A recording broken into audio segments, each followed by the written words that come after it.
नमस्कार, cook with वंदना दाते रेसिपीमध्ये आपले मनापासून खूप खूप स्वागत आहे. आज आपण पौष्टिक आणि हेल्दी रेसिपी बघणार आहोत.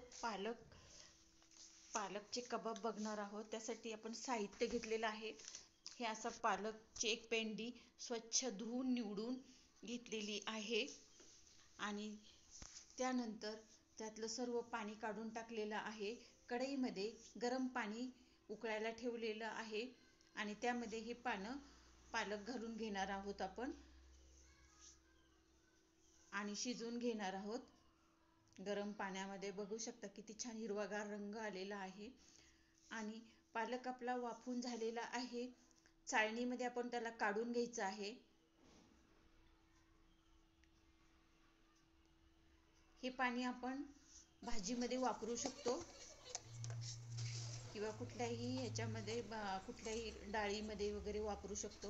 वाटाणे पण असेच वाफून घेतलेले आहेत उकळत्या पाण्यामध्ये. एक 5 मिनिटं छान असे वाफून घेतले.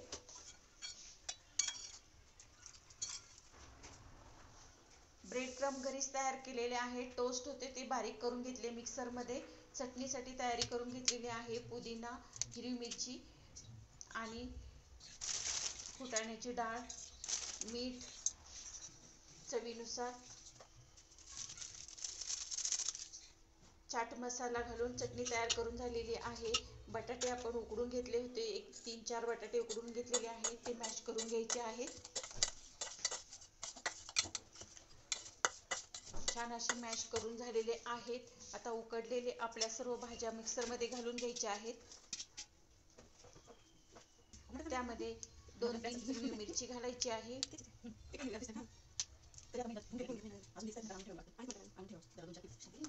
लसूण, कोथिंबीर वाटून घेतलेलं आहे. बघू शकता कसं हिरवगार छान वाटण तयार झालेलं आहे भाज्यांचं आणि ते आपण बटाट्याच्या मिश्रणामध्ये घालून घ्यायचं आहे.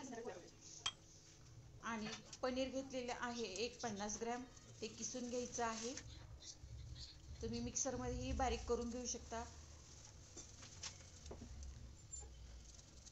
छान असं किसून घेतलेलं आहे.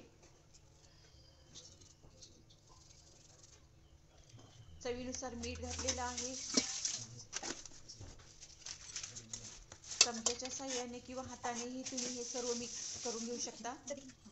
त्यात ते ब्रेड क्रम्स घातलेले आहे. घरीच तयार केलेले टोस्ट बारीक करून घेतलेले होते मिक्सरमध्ये, ते घालून घेतले. फटाफट मिश्रण मिक्स करून झालं. गोळे करून घ्यायचे आहेत हवे त्या आकाराचे.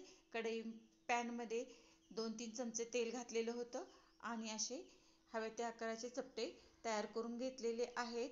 कटलेट काजूचा तुकडा लावून दोन्ही साईडनी शॅलो फ्राय करून घ्यायचे आहेत. छान असे खमंग कुरकुरीत आणि हॉटेलसारखे टेस्टी एकदम क्रिस्पी हराभरा कबाब तयार झालेला आहे. हे कबाब खाल्यानंतर तुम्ही कधीही पुन्हा हॉटेलमध्ये जाऊन कबाब खाणार नाही. असे तयार झालेले आहेत हे कबाब. नक्की करून बघा. रेसिपी आवडली असेल तर माझ्या चॅनलला लाईक, शेअर, सबस्क्राईब जरूर करा.